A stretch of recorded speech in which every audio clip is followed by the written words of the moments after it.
నేర్చుకున్నారు. మీరేమైనా మిస్టేక్ చేసిండి ఎవరికైనా సారీ చెప్పేది సారీ చెప్పండి.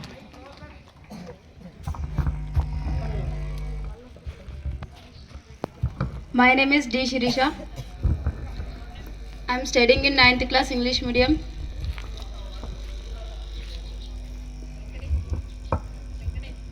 సార్ వాళ్ళు బాగా మోటివేట్ చేశారు అందరినీ. అమ్మ నాన్న ఐఎమ్ సారీ, ఇంకెప్పుడు మిమ్మల్ని ఎక్కువ బాధ పెట్టను, మీరు చెప్పినట్టు వింటాను, నేను బాగా చదువుకుంటాను, పై స్థాయికి ఎదిగి మీకు మంచి పేరు తెస్తాను. టీచర్ వాళ్ళందరికీ కూడా మనస్ఫూర్తిగా చెప్తున్నాను సారీ, ఇప్పటి నుంచి నేను బాగా చదువుకుంటాను.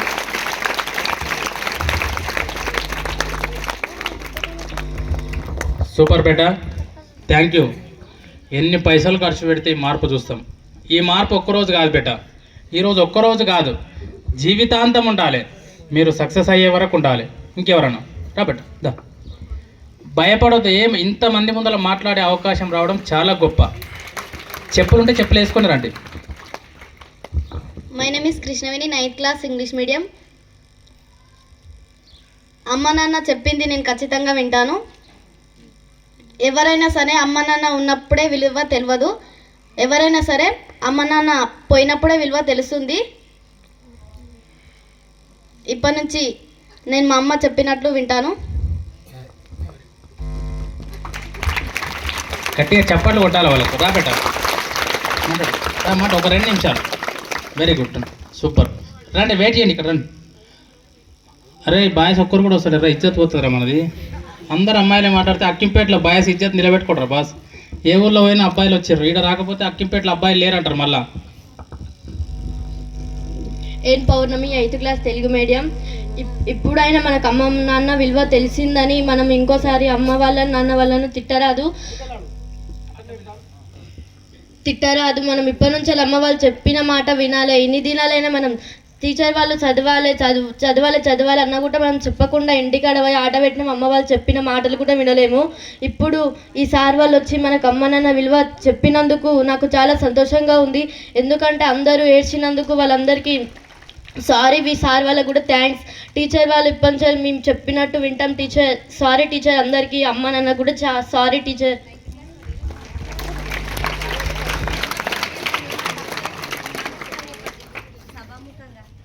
Good afternoon all of you. My name is M. Rajita Yadav.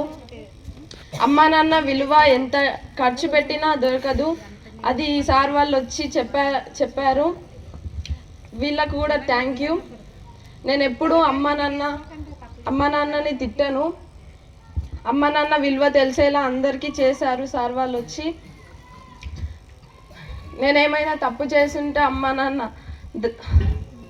Sorry, teacher వాళ్ళు సారీ. Thank you. అమ్మాయి భయపడుతుంది మాట్లాడడానికి, బట్ అయినా మాట్లాడుతుంది. సూపర్ బేటా. ఇంకా అబ్బాయిలు క్లాస్ ఎట్లుంది అని చెప్పి 1 నిమిషం మాట్లాడండి అంతే. ఎవరు రారా? ఇంకెవరన్నా స్టూడెంట్స్? లాస్ట్ ఉన్నావు. వెరీ గుడ్, రా బేటా. వాడు చూడు చిన్నగా బుల్లెట్ లాగా ఉన్నాడు కానీ ఓకేనా. కొందరు ఉన్నారు తాటి చెట్టు అంత పొడుగు ఉన్నారు, ఏం లాభం. Very good. వేరే స్కూల్ అయితే స్కూల్ పేరు కూడా చెప్పండి బేటా. మీ స్కూల్ పేరు, మీ నేమ్ అండ్ క్లాస్ చెప్పి.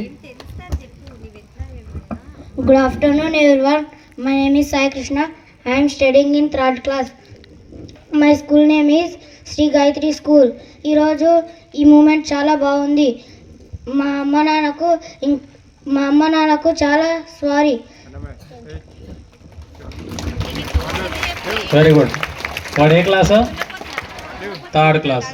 3rd క్లాస్ 3 మాటలు మాట్లాడండి, బుల్లెట్ లాంటి మాటలు మాట్లాడండి. Very good.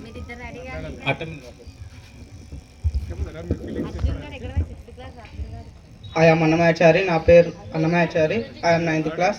అమ్మా నాన్న విలువ బతుకున్నప్పుడు తెలుసుకోండి, బతుకున్నప్పుడే వాళ్ళని మంచిగా చూసుకోండి. సేవ అనేది ఎంతో ముఖ్యమైనది. అటువంటిది మన పెంట సార్ మన కోసం ఎంతో ఖర్చు పెట్టి మన కోసం చేస్తున్నాడు. ఆయన కోసం నా యొక్క శిరస్సు ఉంచి నమస్కరిస్తున్నాను. సార్ వాళ్ళు, టీచర్ వాళ్ళు, నేను ఏమైనా తప్పు చేసి ఉంటే నన్ను మరణించండి, అందుకోసం క్షమిస్తున్నాను. సారీ.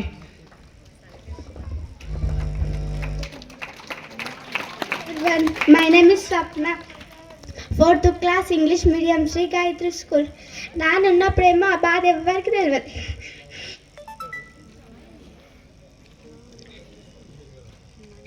నాన్న లేనప్పుడు అందరికీ తెలుసు ఆ బాధ అంటే. నాన్న లేడంట బాస్. అమ్మాయితో మాట్లాడండి ఒక 10 minutes. నాన్న లేకపోతే లైఫ్ ఎట్లుంటుందో అంటే అమ్మాయి ఏం చెప్తుందంటే నాన్న లేడు కాబట్టి ఆ బాధ నాకు తెలుసు, ఉన్నవాళ్ళు బాగా చూసుకోండి, టైం స్పెండ్ చేయండి. సో రియల్గా చెప్తున్నా బట్టి అమ్మ నాన్న లేని వాళ్ళు కూడా ఎక్కువ బాధపడాలని నేను చెప్తలే. అమ్మ నాన్న లేని వాళ్ళకు ఇంట్లో కూడా ఎవరో ఒకరు తోడు ఉంటారు, అన్ననో బాబాయో మామనో ఉంటారు, వాళ్ళు కూడా మిమ్మల్ని బాగా కేర్ చేస్తారు. నేను ఏమంటానంటే అమ్మ నాన్న లేని వాళ్ళు ఖచ్చితంగా వాళ్ళ పేరు నిలబెట్టాలంటే మీరు సక్సెస్ కావాలి బిడ్డ. ఇప్పుడు ఎవరికన్నా ఇప్పుడు ఆ అమ్మాయికి నాన్న లేడు, వాళ్ళ నాన్న పేరు ఏం పేరు నాకు తెలియదు, సపోజ్ రామయ్య అనుకోండి. ఇప్పుడు అమ్మాయి నాన్న లేదని బాధపడితే నువ్వు ఆ కసితోని బాగా చదువుకొని రేపు పొద్దున సక్సెస్ అయ్యి ఒకవేళ నువ్వు ఐఏఎస్ ఐపీఎస్ టీచర్ అయినావు అనుకో, ఇప్పుడు సమాజం మొత్తం ఏమంటుంది తెలుసా, రామయ్య బిడ్డ ఐఏఎస్ అయింది తెలుసా, రామయ్య బిడ్డ జాబ్ కొట్టింది తెలుసా, రామయ్య బిడ్డ సక్సెస్ అయింది తెలుసా అని చెప్పి మీ నాన్న పేరు సమాజం మొత్తం వినబడుతుంది. మీ నాన్న ఈ ప్రపంచంలో లేకున్నా సరే మీ నాన్న పేరు ఈ సమాజానికి వినబడాలంటే అది నీ సక్సెస్ ద్వారా మాత్రమే సాధ్యమవుతుంది. చదువుకోండి బిడ్డ, చదువు ఒక్కటే నీవు సక్సెస్ కావడానికి ఆయుధం. నీకు సపోర్ట్ చేయడానికి చాలామంది పెద్దోళ్ళు ఉన్నారు బయట. సో వాళ్ళని యూజ్ చేసుకొని ఈ గవర్నమెంట్ ఇచ్చేటటువంటి ఈ ఫెసిలిటీస్ యూజ్ చేసుకొని బాగా చదువుకోండి అని చెప్పడమే మా ఉద్దేశం. ఇంకెవరన్నా నెక్స్ట్ సార్ వాళ్ళు మేడం వాళ్ళు ఎవరైనా వచ్చి ఒక 1 minute సో మేము పెట్టినటువంటి ఎఫర్ట్స్ ఏమైనా యూజ్ అవుతాయా వేస్ట్ అవుతాయా, సో చేయాలా వద్దా ప్రోగ్రామ్స్, ఒక 1 minute ఫీడ్బ్యాక్ ఎవరన్నా టీచర్ వాళ్ళు మేడం వాళ్ళు సార్ వాళ్ళు ఇస్తారని చెప్పి జస్ట్ 1 minute. ఎనిపడి ఎవరైనా సరే.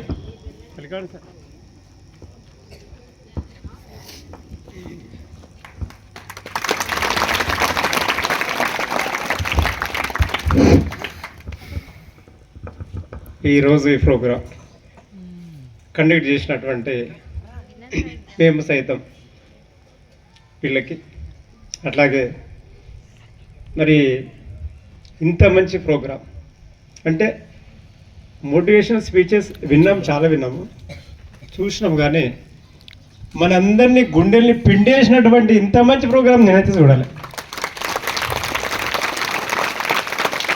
సేవకుమార్ పేరులోనే సేవ ఉంది, సేవకుమార్ ఇక్కడ ఉండి మనందరినీ ఇంత మంచిగా మోటివేట్ చేస్తున్నాం అంటే ఈ వెనకాల ఎంతోమంది కృషి ఉంది. పెంటయ్య సార్ ఎంత సింపుల్ నేమ్ చూడండి, పెంటయ్య సార్. ఈరోజు రేపు మన సమాజంలో చూస్తున్నాము, పెంటయ్య ఉంటే పేరు మార్చుకొని ప్రవీణో ఇంకేదో పేరు పెట్టుకుంటున్నాం, కానీ ఇంత ఎదిగినా కూడా ఆ పేరుతోనే సమాజంలో ఎంత సేవ చేస్తున్నాం. ఎంత గొప్ప మనసు చూడండి, ఏం మాత్రం భేషజం లేదు. నేను చూశానయ్యా ప్రోగ్రామ్స్. సార్ చిన్నప్పుడు అంటే తల్లి రాకంచర్ల ఇక్కడే మనం హైదరాబాద్ పోతుంటుంటాం. సార్ ఫొటోస్ కూడా చూశాను ఫ్లెక్సీల మీద. అయితే సార్ చిన్నప్పుడు ఏంటంటే సార్ దొడ్డుకుండేవాడు అంట. తల్లి కూలి పనికి వెళ్ళేది, పక్కనే పూడూరు సోమన్ గుర్తి పూడూరు ఆయన దగ్గర. సో కూలి పనులకు వెళ్ళి ఇండ్లు గడప. సో ఎత్తుకెళ్ళాలంటే సార్ ఏంటంటే బొద్దుగా ఉండేవాడు చిన్నప్పుడు. సో కాబట్టి ఎత్తుకెళ్ళాలంటే కష్టం అని చెప్పేసి ఏం చేసేదంటే కూలి వెళ్ళి మళ్ళీ రావాలి పాలు ఇవ్వడానికి, పాలిచ్చి పోవాలి. అట్లా 2 times వచ్చిపోయేది. మరి పెంటయ్య సారు ఒకసారి అమ్మతోటి మాట్లాడలేదు. అమ్మ తన కోసం వండినటువంటి వంట తినలేదు, అక్కడే తనువు చాలించింది. తర్వాత అమ్మాయికి లేదు, తర్వాత పెరిగి పెద్దగా ఆ తన కోసం చాలించినటువంటి అమ్మ ఇట్లాంటి పరిస్థితి ఎవరికి రాకూడదు, అమ్మ విలువ ఎంతో గొప్పది, ఇట్లాంటి పరిస్థితి రాకూడదని చెప్పేసి తన గుండెల నుంచి ఇప్పుడు ఫైర్ అన్నాం చూడండి, ఆ ఫైర్ పడ్డది సార్ లోపల, ఆ ఫైర్ సార్ లోపల పడ్డది. ఆ ఫైర్ వేయడానికి ఎంతోమంది ఎన్నో వేల మందికి ప్రేరణ పొందిస్తున్నటువంటి మనసున్నటువంటి మహారాజు మన పెంటయ్య సార్. చూడండి ఎవరు చేస్తారు చెప్పండి, రూపాయలు ఖర్చు పెట్టాలంటే 10 సార్లు ఆలోచన చేస్తారు.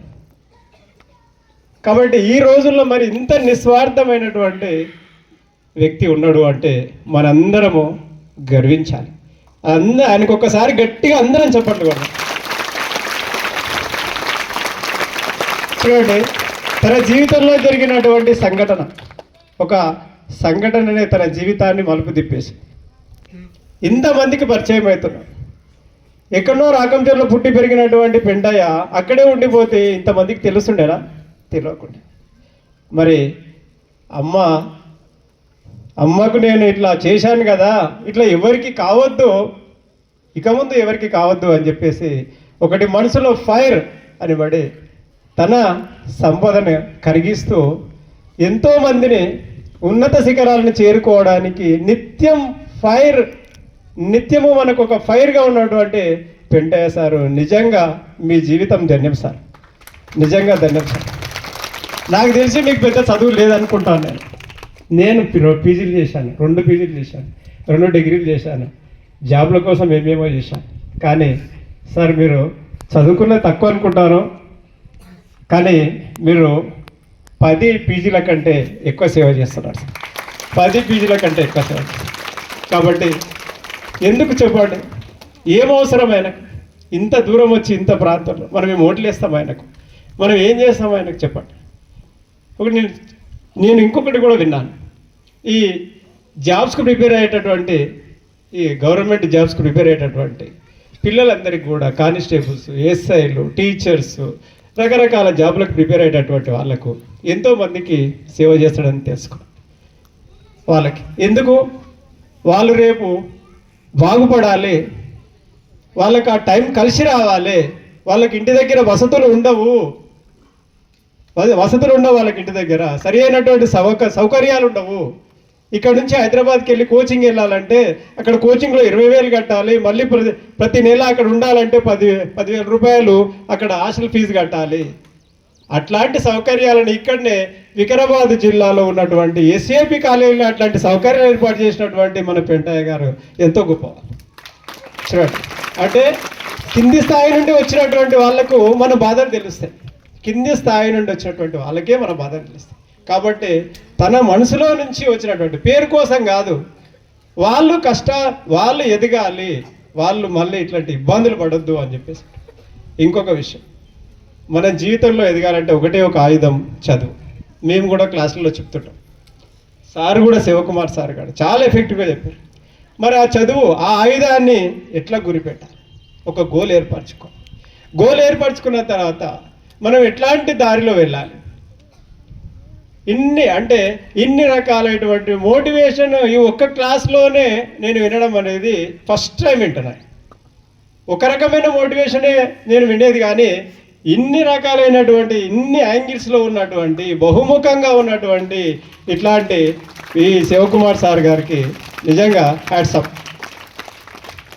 ఎందుకంటే అన్ని రకాలుగా స్పృశించండి. చూడండి, చదువు, సమాజం, వ్యక్తులు, తర్వాత మనకు జన్మనిచ్చినటువంటి తల్లిదండ్రులు, మనకు మార్గం చూపేటటువంటి గురువుల విలువని ఎంత బాగా చూపించాడు. మనం కదిలిపోయినాం. చాలామంది కళ్ళలో నీళ్ళు వచ్చినాయి, నేను కూడా ఏడ్చాను, కళ్ళలో నీళ్ళు వస్తాయి, ఏడుపు వస్తుంది. చూడండి, ఇంత కదిలించినటువంటి నిజంగా చాలా ఎఫెక్టివ్ ఈ క్లాసు. ఇట్లాంటి క్లాసులు ఇంకా చాలా ఉండాలి. ఎందుకు ఉండాలి అంటే ఈ మధ్యకాలంలో నాకు తెలిసి నేను గమనిస్తున్న ఏంటంటే 90s నుండి ఈ ఆర్థిక సంస్కరణలు ఎప్పుడైతే వచ్చినాయో గ్లోబలైజేషన్ అయిపోయినాయి, ఉరుకుల పరుగుల జీవితము స్టార్ట్ అయిపోయింది. మనం ఎవరిని పట్టించుకునే పరిస్థితులు లేకుండా అయిపోయింది. ఆ బంధాల స్థానంలో, మన మధ్యలో ఉన్నటువంటి బంధాల స్థానంలో ఏమవుతుంది అంటే డబ్బు వస్తుంది. సో దానివల్ల ఈ గ్యాప్ వస్తుంది. ఈ గ్యాప్ వల్ల ఏమవుతుందంటే ఒక విచలవిడితనానికి, ఒక మన విలువల్ని మర్చిపోయి, మన సాంప్రదాయాల్ని మర్చిపోయి మనము ఎన్నో అనర్థాలని మనం కొని తెచ్చుకుంటాం. అట్లాంటివి కొన్ని స్పృశించడం జరిగింది. ఒక 20-25 సంవత్సరాలు పెంచి మనల్ని కంటికి రెప్పలా చూసుకున్నటువంటి తల్లిదండ్రుల్ని కాదని అప్పుడప్పుడే పరిచయమైనటువంటి ఫ్రెండ్ తోటి పోతే నేను చూశాను, మా బంధువుల దాంట్లో నేను చూశాను. సార్ మీరన్నా చెప్పండి, ఇంటదేమో పిల్ల అని చెప్పేసి నేను అడిగితే కూడా ఏమమ్మా మీ అమ్మ నాయన కంటే ఆ అబ్బాయి ఎక్కువనా మీ ఫ్రెండ్ ఎక్కువనా అంటే అవును అని చెప్పేసి వెళ్ళిపోయి అమ్మ నాన్న మీద కేసులు కూడా పెట్టిన సందర్భాలు ఉన్నాయి. అమ్మ నాన్న మీద కేసులు పెట్టిన సందర్భాలు కూడా ఉన్నాయి. మా పెళ్ళికి అడ్డం వస్తున్నారు వీళ్ళు అని చెప్పేసి. వాళ్ళు ఎందుకు అడ్డం వస్తున్నారు? చిన్నప్పటి నుంచి ఒక గాజు బొమ్మల్లాగా చూసుకున్నారు. ఎక్కడ పగిలిపోతుందో, ఎక్కడ పడిపోతుందో, ఏ తప్పు చేస్తుందో అనే తప్ప మీ జీవితానికి వాళ్ళు అట్లా ఎప్పుడు కూడా అడ్డంకి కాదు. కాబట్టి మనము మన కనిపించినటువంటి తల్లిదండ్రులు మన కోసం ఎలా కష్టపడుతున్నారు, ఎందుకు కష్టపడుతున్నారు అని ఒక్కసారి ఆలోచిస్తే మనల్ని మనమే ఇంట్రోస్పెక్ట్ చేసుకున్నట్టు ఉంటుంది. కాబట్టి ఎప్పుడు కూడా మనము మన కన్న తల్లిని, ఉన్న ఊరిని, పుట్టిన దేశాన్ని మర్చిపోవద్దని చెప్పేసి కోరుకుంటూ ఇచ్చిన అవకాశం ఇచ్చినటువంటి శివకుమార్ ధన్యవాదాలు.